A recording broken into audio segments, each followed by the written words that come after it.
What's good, YouTube? Here's David with another video to the channel. And today I just want to talk about my experience applying to UTD. And just to give you guys a few tips and tricks of how to apply to college, how to do so. So let's get at it, shall we?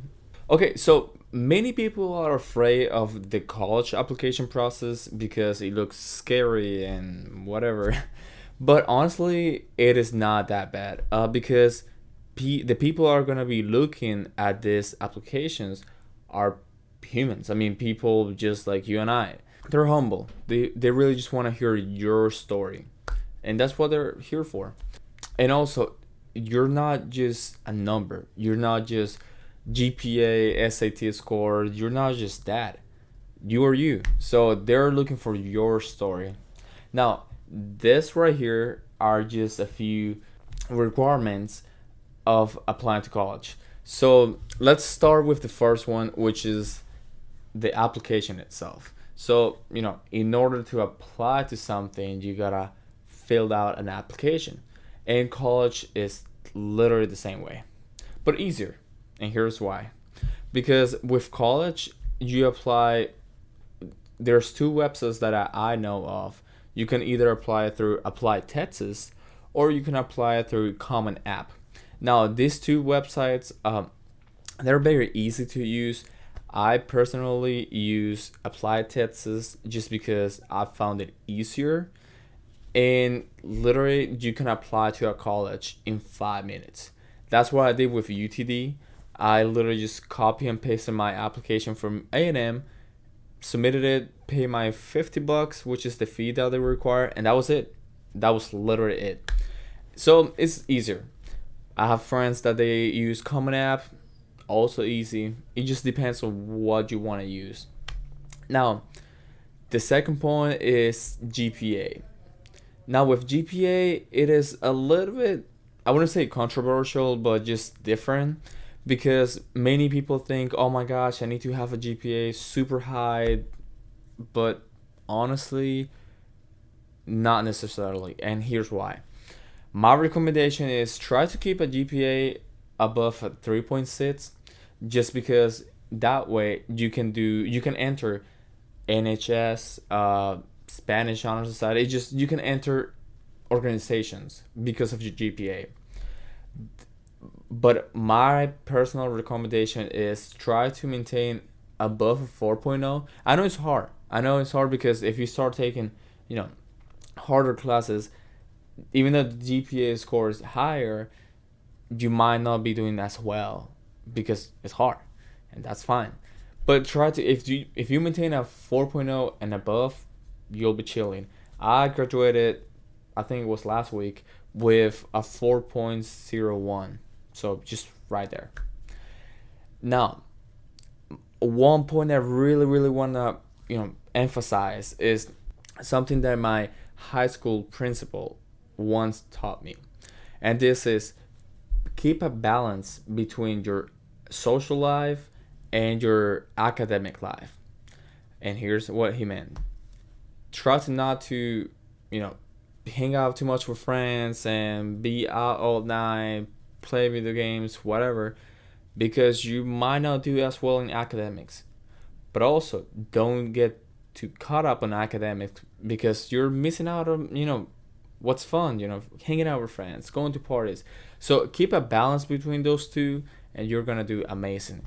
That's what I did throughout my whole high school career, and I do not regret a single thing. I had the best life I could have as a high schooler. So it's fun. Now moving on to the third point is SAT and ACT.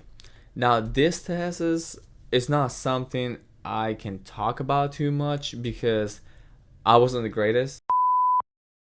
I never took the ACT because one, I was lazy, and two, I honestly don't know. Just didn't do it. But SAT, I did, and it's kind of dramatic. So I am going to UTD with a 1070 score of SAT. Now, many of y'all might know that's not high at all. That's not even average, I would say.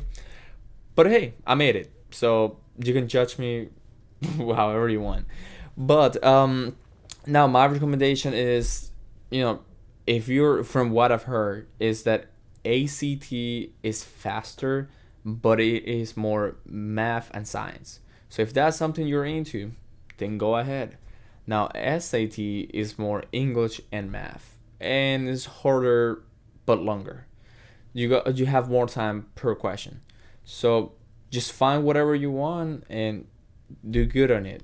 Now, fourth point is transcripts. Submit them. Send your initial transcripts and your final transcript. You will be fine. Just make sure you submit them because that's how they know that you have completed course A, B, and C. Essays.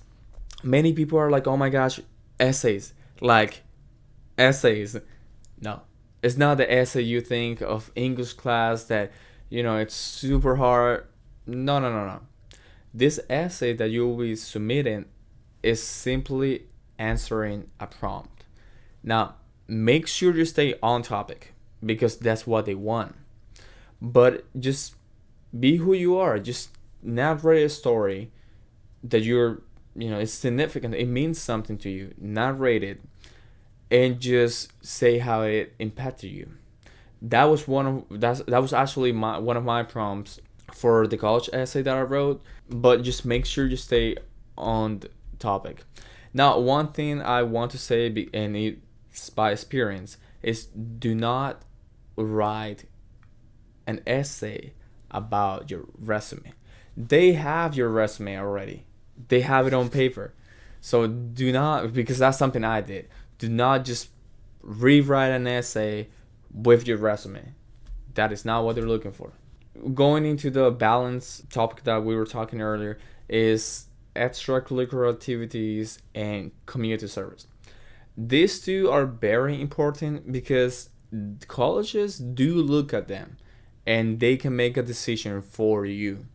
That's what happened to me because, like I said, my GPA is pretty much average. My SAT score, not average, bad. But volunteering and extracurricular activities did made the job for me. And guys, at this point, I figured out my camera stopped recording, so I just kept talking for another 5 minutes. But well, that was the end of the video. I hope you guys enjoyed, and I will see you on the next one.